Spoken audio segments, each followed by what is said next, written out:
Hello, my name is Keena BRADLEY and I'm a student here at Chicago State University, currently taking Psych 2040. And the topic that I chose is social and personality development in infancy. I chose this topic because it actually directly relates to me. I'm a first-time mom of a 20-month-old, and learning the different developmental stages has actually been one of the most informational, classes that I have taken, to be able to, correlate between what she's actually doing and learning the reasons why. It's been great. The attachment portion is what is also very interesting to me, because she tends to prefer one parent over the other depending on how she's feeling. So, I was a little concerned about that, but now I understand the reasons why. Getting into that, one of the questions is, what is social and personality development? Well, according to the textbook, you start by examining the emotional lives of infants and considering which emotions they feel and how real emotions are towards other people. So in looking at the different stages of personality development as well as social development, there are different stages. Excuse me. It usually starts from birth until 12 months. Those are the infancy stages. As when infants are born, they show emotion through their facial expressions, but mostly vocally, by crying, which is the universal language of infants across the globe. That goes a long way. At birth, though, there are three main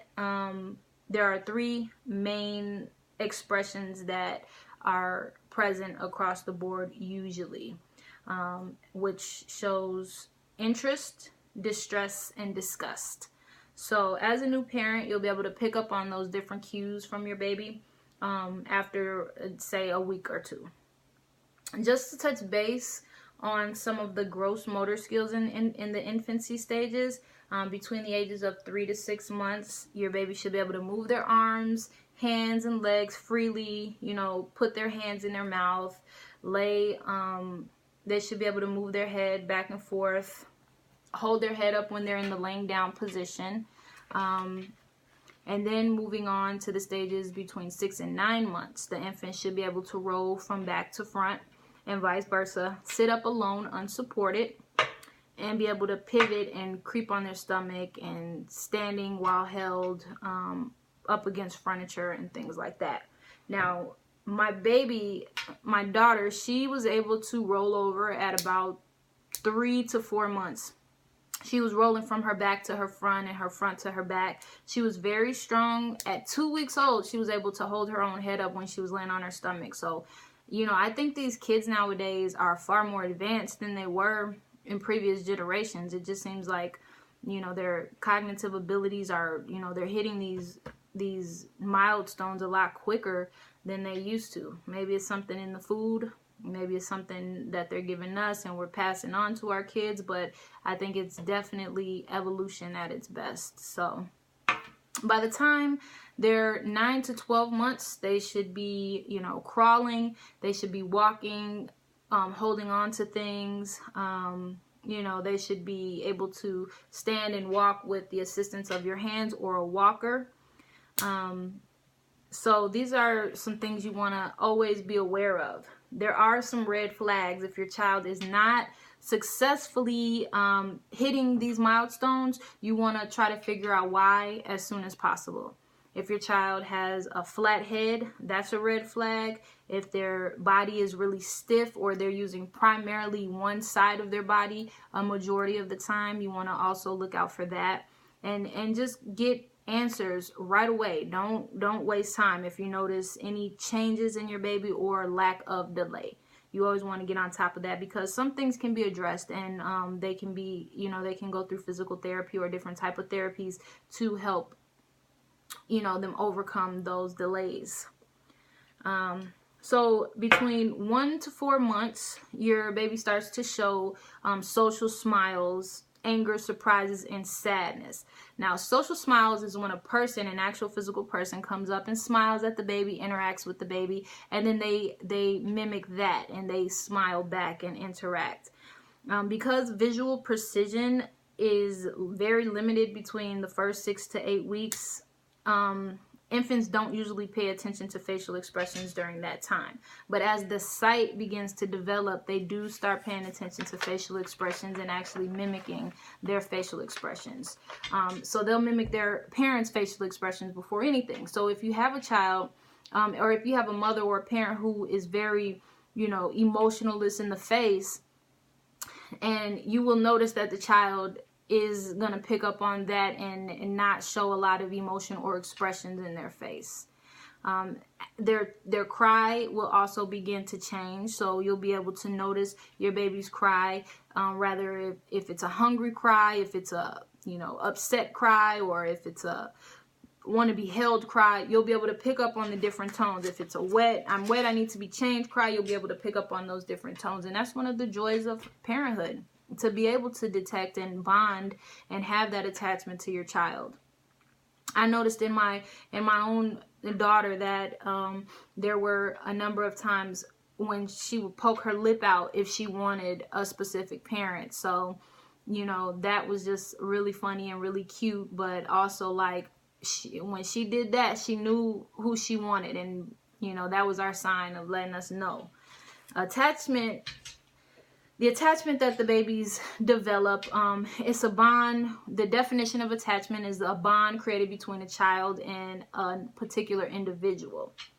So research shows that attachments are super important, especially positive attachments between babies and someone, in order for them to feel safe. Now, that nurturing, babies need that. It was an actual experiment done where it took a research study done where it took a infant monkey, and it gave them an option between a wired monkey who provided food and a wired monkey that was clothed, with provided warmth and softness. And the infant monkey actually preferred the warmth and softness over the actual food.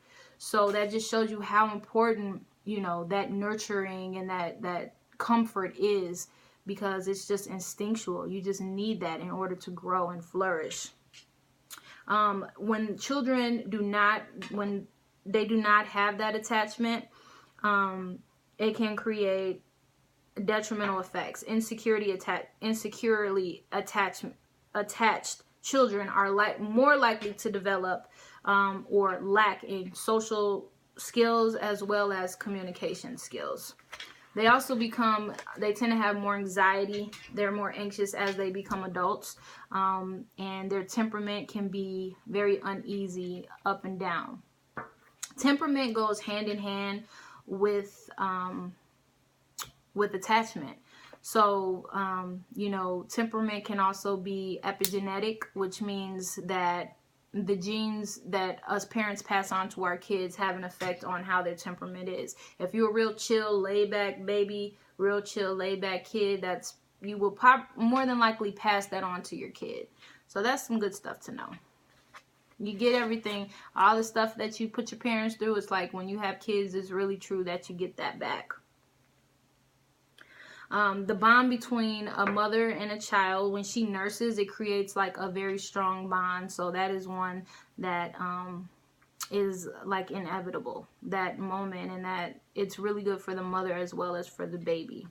Now, Ainsworth created these Ainsworth's strange situation, which is a sequence of stages and episodes that illustrate the strength between the attachment between the child and the mother. So basically what it is you put a child in a strange situation, and then you remove the mother, and you figure out how the child deals with the removal of the mother and the reappearance of the mother. That is kind of what determines the different attachment styles. So there are a couple of different ones. We have the avoidant attachment style, which is when the mother returns. The child doesn't mind the mother leaving, but when the mother returns, then the child wants to take off and has like anger towards the mother. And then you have the ambivalent attachment, where the child where they're in distress when their mom leaves. Then when the mother comes back, they're still very angry, and they can even become aggressive by hitting the mom.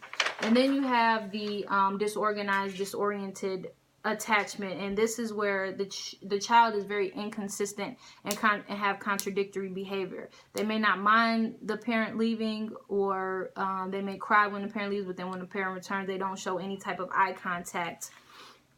And so it's not known if at that stage if they have long-term effects based off of that, but we do know that the mother and infant attachment bonds are super important. Attachment does differ when it comes to different cultures. Like in China, in Japan, they're very active. If the baby cries, they go right to the child and they act on it right away, where in the Western we're taught to, kind of let the baby cry a little bit and let them self-soothe, if you will. So all of those attachment styles can have benefits, and so you really just have to figure out what's right for you. In conclusion, we hit the different milestones of the infants and their social development stages. Keep an eye out, know the importance of, socializing your children, and don't take it personal if they do prefer one parent over the other. It's just the stages of life, and it goes by so extremely fast. So enjoy your kids and enjoy every moment, every stage. Take it all in, be present, be kind, and be blessed. Thank you.